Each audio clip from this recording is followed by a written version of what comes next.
You're listening to the ATU Library Podcast, where we explore timely topics with professionals from Arkansas Tech University, the River Valley, and beyond.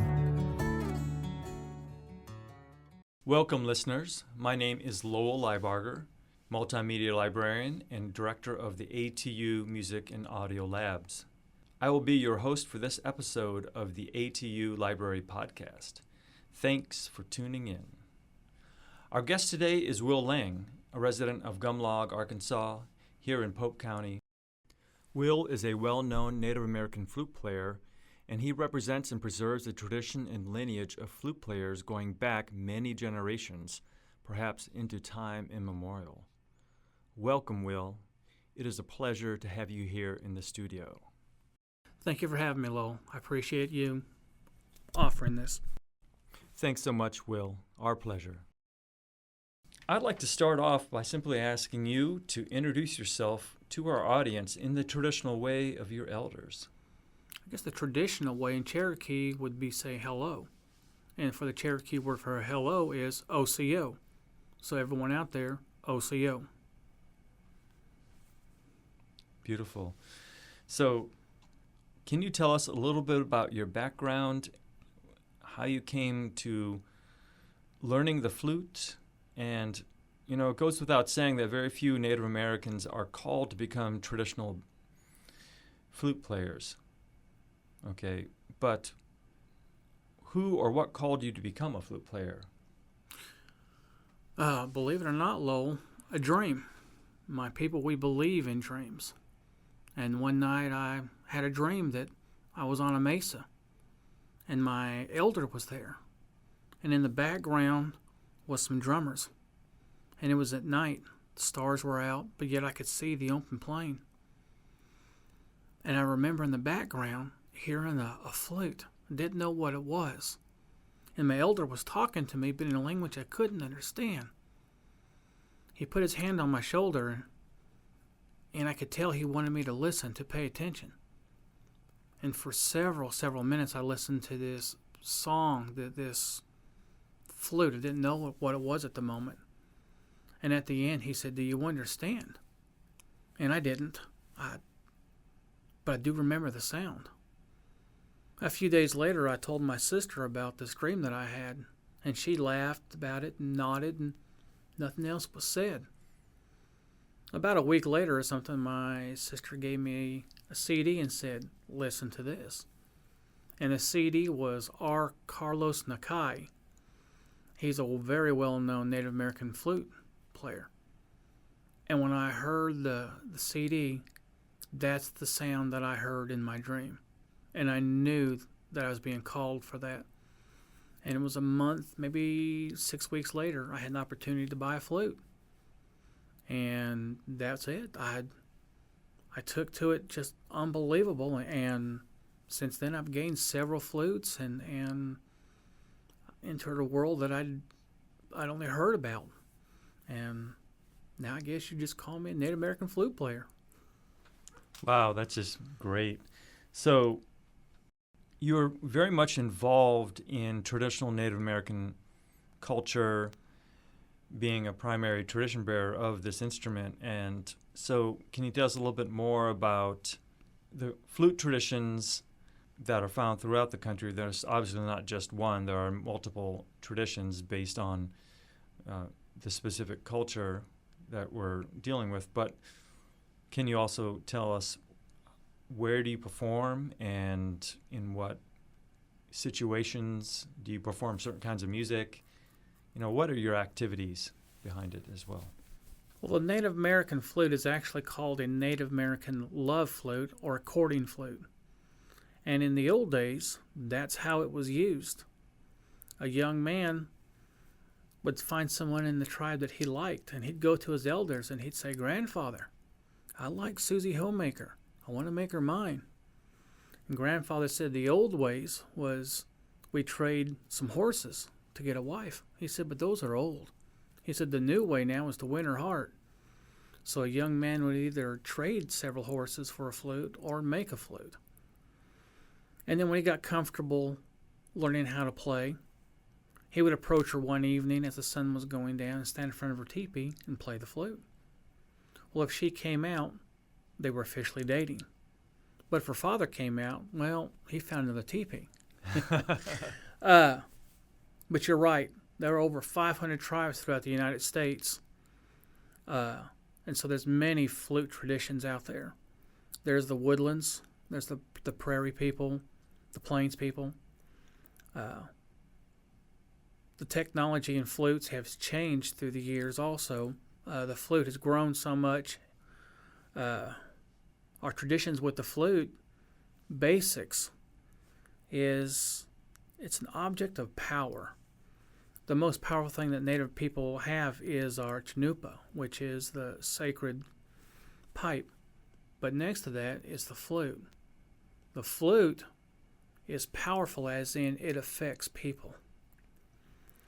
You can see the effect of the flute, or I sure can.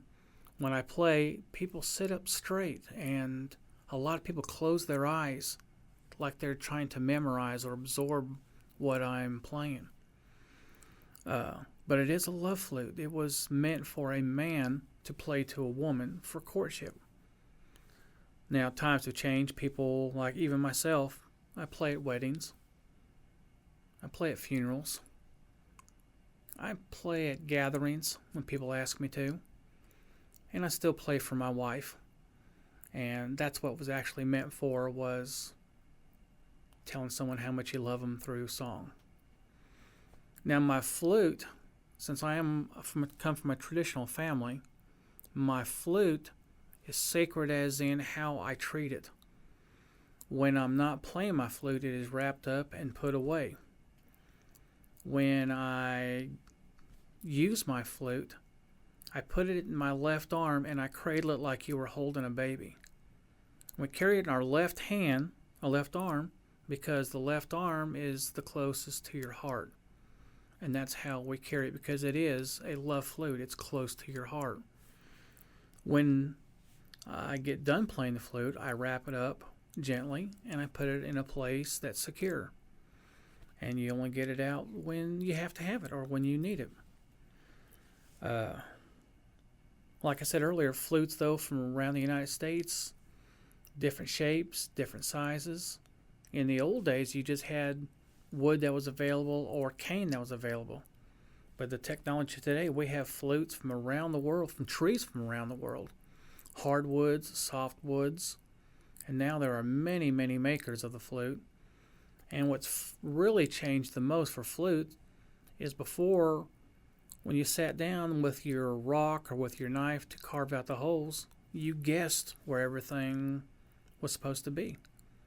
Nowadays, with the technology we have and math, the length of the flute, the diameter of the flute, the size of the holes, it changes the whole makeup of the flute.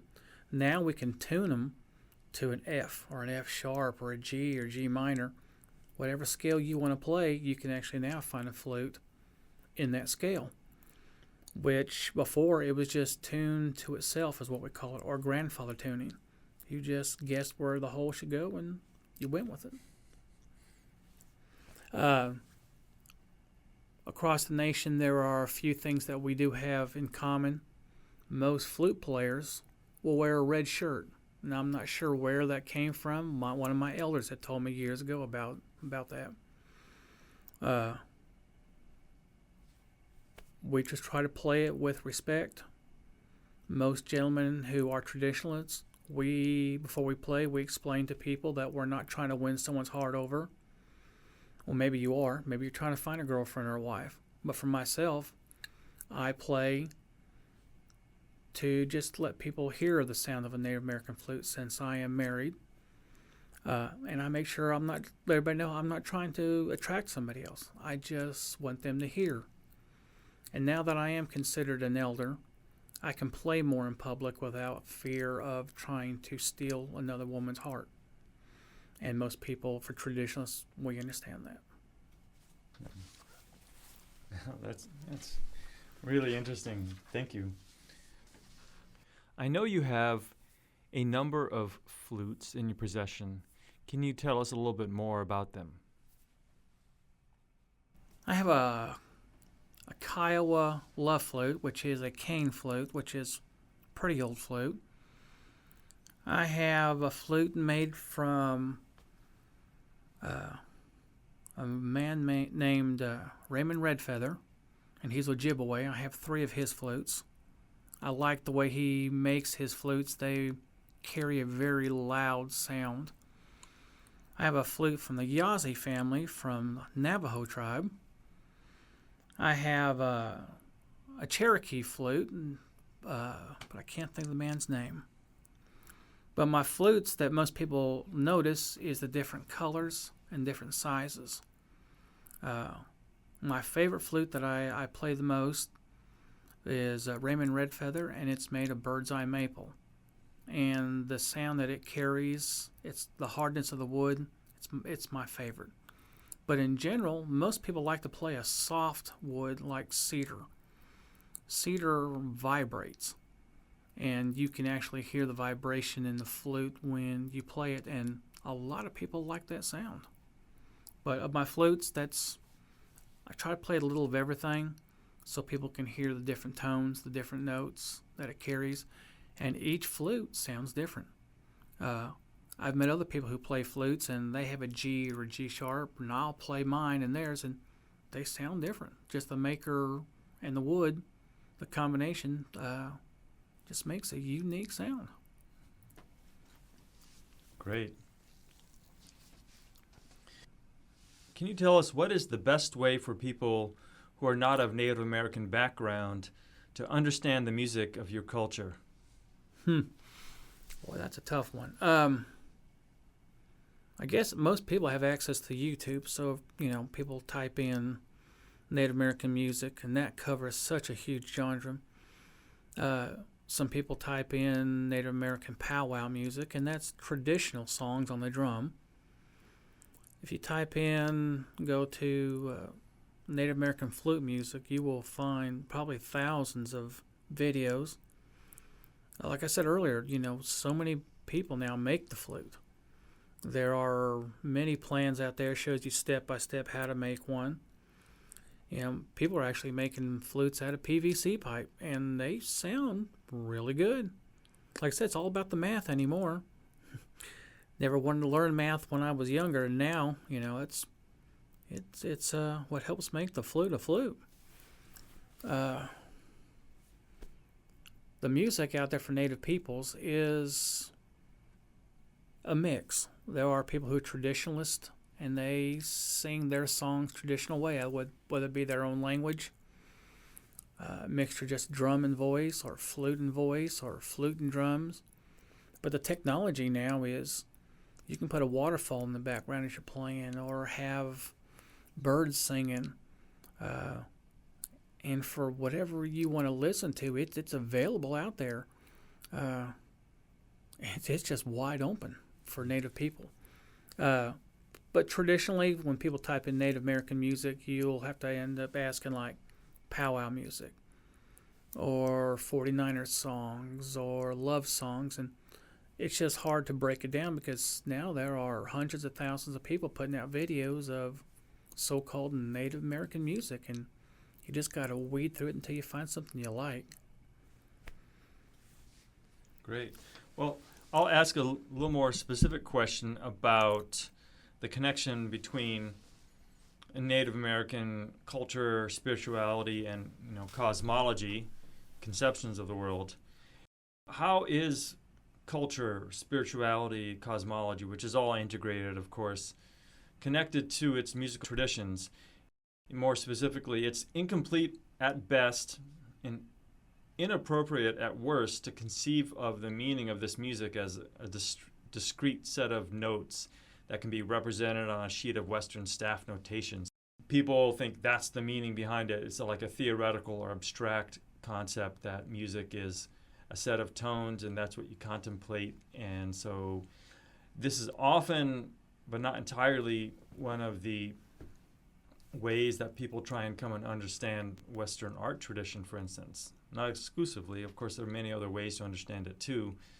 But when you look at different musical traditions from around the world, they are thinking about music in just entirely different ways. In some cultures, in many, they don't even have the word music in their native tongue. It's actually an English word that's been imported into their conception. So that's a lot of ideas there.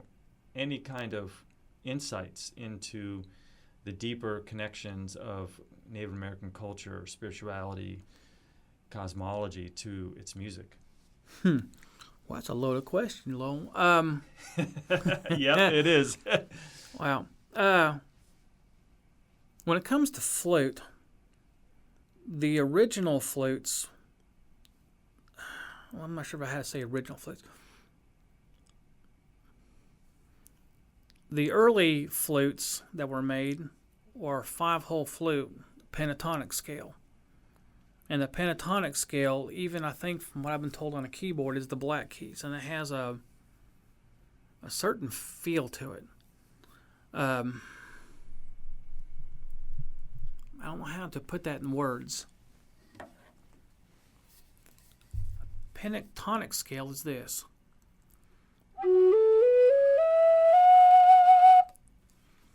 And, or in reverse.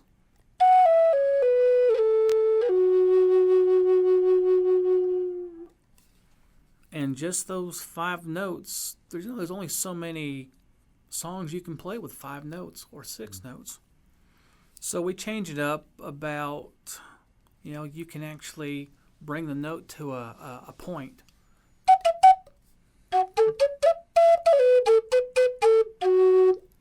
Or I could really draw it out and maybe put some reverb in it.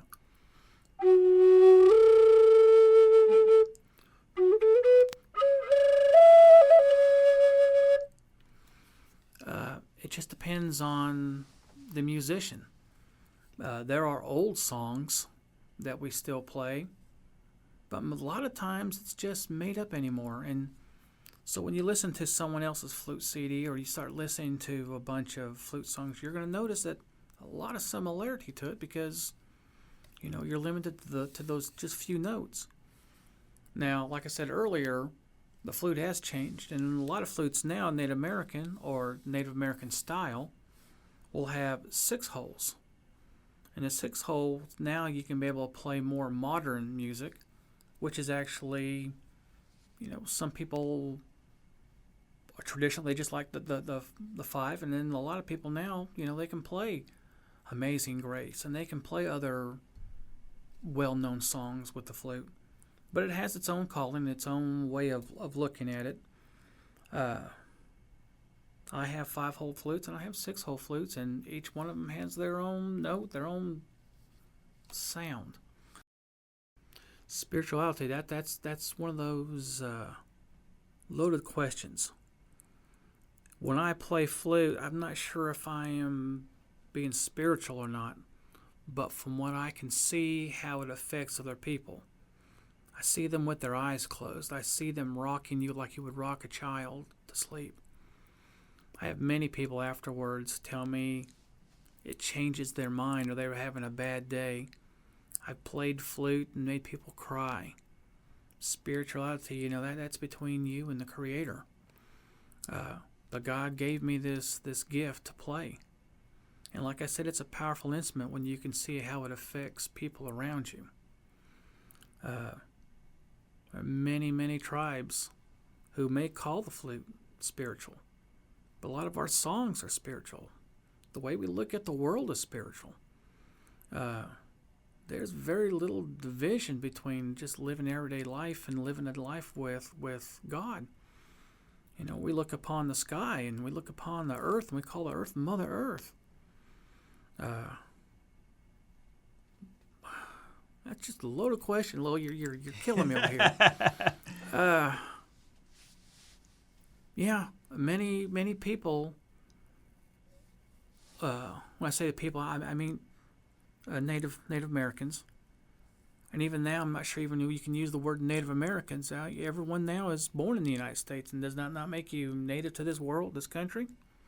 But we talk about native as we always look at the past, and we look at Hollywood, since Hollywood created the Native American people with all the dark skin and the black hair and, a war shirt or ribbon shirt and feathers in our hair. And That's how people perceive Native American. And here in the River Valley, I meet a lot of different tribes. I know Cherokees, I know Osage, Micmac, Kiowa, Kiowa Apache. I know some Apache. I know so many tribes here just in the River Valley. And if you would look at them, some you can see that they've dark complected. But most of my peoples were all different colors. We're white, light colored, dark colored.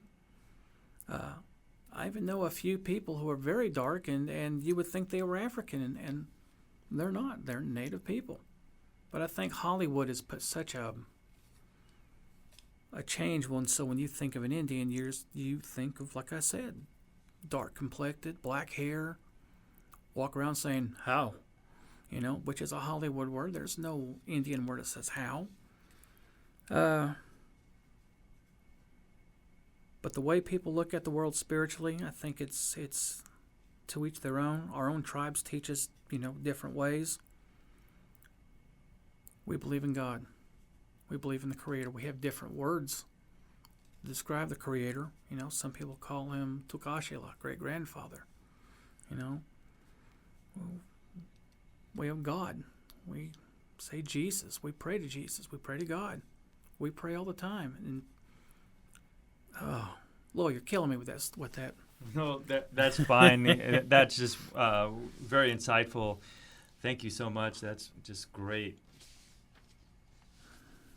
Could you tell us a story either about the Native American flute or one that involved your actual playing of the flute when you were actually performing a story about that, your own experience? I guess one of the main questions I always get from people is, how did the flute come to be? How did the flute come to the people? And one of my favorite stories of how it came to people was long ago. There was many different tribes throughout the United States. And as much as people want to believe that everyone was friendly and Mother Earth and, kumbaya, there was wars amongst the people. There always has been for resources or whatever case they had to go to war with. But one of the old stories was there was two tribes, big tribes, and they went to war with each other. And you never run directly, so, the old story is one went around the mountain, left, and then the other tribe, when they went around the mountain, left and formed a big circle. And they attacked the tribe for food, for retaliation. No one really knows. We just know that there was war. After the war, of course, you lose people. And the warriors went back home, both sets. And when they got home, each tribe realized when they left, they didn't leave anybody there to protect their own loved ones and their own resources. And there was great grief amongst both tribes. But one very rich man, and I say rich because he had a wife with several kids. And back then, you only had usually one or two. That's all you could support. And this man loved his wife, and he loved his children. And after he made war with this other tribe and came home, and the town was just almost wiped off, and laying there was his wife and kids, who he loved greatly. And everybody mourned. And in the mourning ceremonies, a lot of people cut their hair or they cut their skin to let people know that they were mourning, to drain out the pain that they had inside of them. But this one gentleman, he cried not just for hours and not for days, not for weeks, but he cried for months. He was always crying.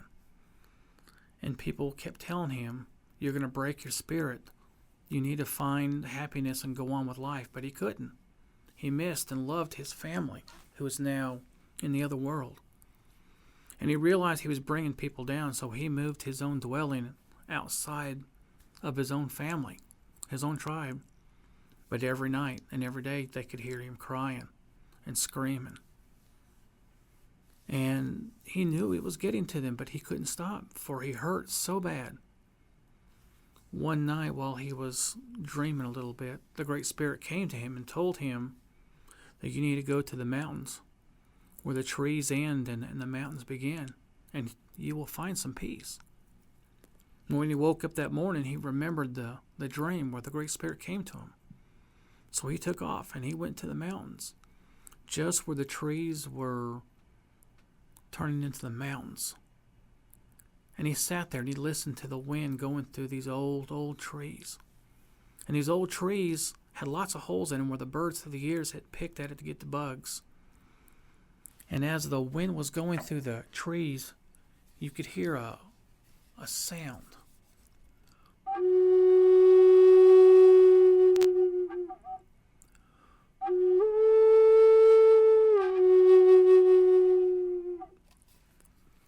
And as he was listening to the wind, he was sitting next to the tree and he started rocking, just like you would when you hold a child who's tired or sick. And he realized while he was sitting there rocking, he was no longer crying. And he was just listening to that sound. And he found peace with that sound. He'd been there all day, and he realized it was time to go home. And he gathered several limbs that had holes in them. But he remembered that sound. He's wondering if he could actually copy that sound. And he went back to his dwellings, and he took his knife out, and he started working on the sound.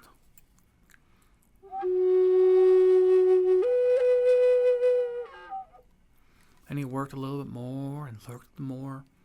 And he remembered the sound that he heard, and he found peace.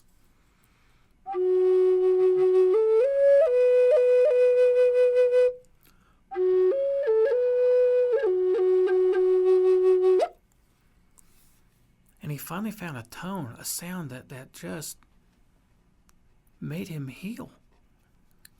And he walked out that morning, and he was surprised to see that the whole tribe was sitting in front of his dwelling. And they were crying, and they were smiling. That sound that he created also healed their heart and healed the wounds of pain. And we said that was the first love flute because it was made out of love and it was made for love. And love is a very, very powerful source in our life. God loves us. We love other people. And this love flute that we have is to attract somebody. And if you hear that sound, most people have to agree that there's... People use the word haunting. I'm not sure if that's the right word, but there is a sound that pulls us in.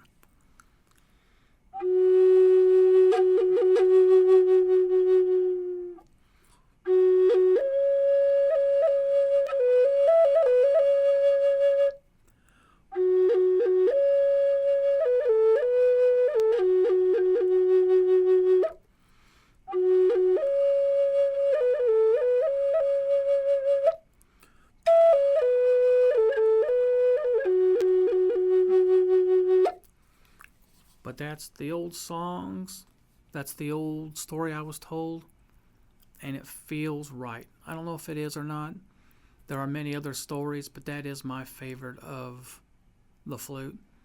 And that's the one question people always want to know, where it comes from, and that's the answer that I can give. Wow, that's just so beautiful. Thank you. So one last question. Do you have any recordings available? Can people listen to you on Spotify, YouTube, or iTunes? Do you have any CD? Are you working on any recordings right now? I have been blessed as of late.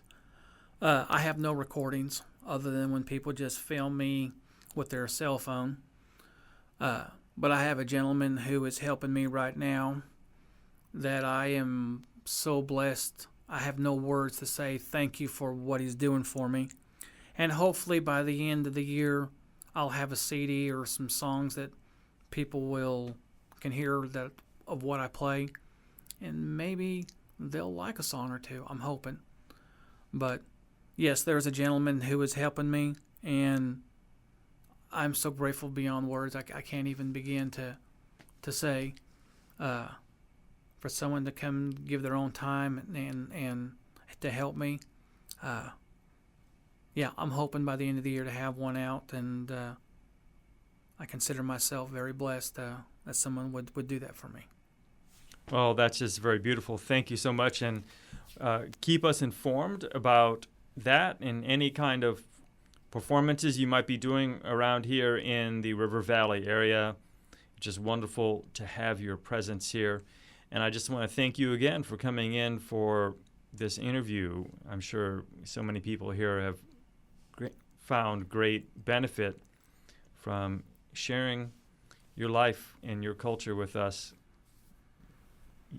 Thank you so much. Thank you for having me, Lowell. Thank you all who out there is listening. I hope I didn't offend anybody. Thank you. Well, that concludes our podcast. If you would like to listen to other podcasts from the ATU Library, go to our website at library.atu.edu and click on the podcast link.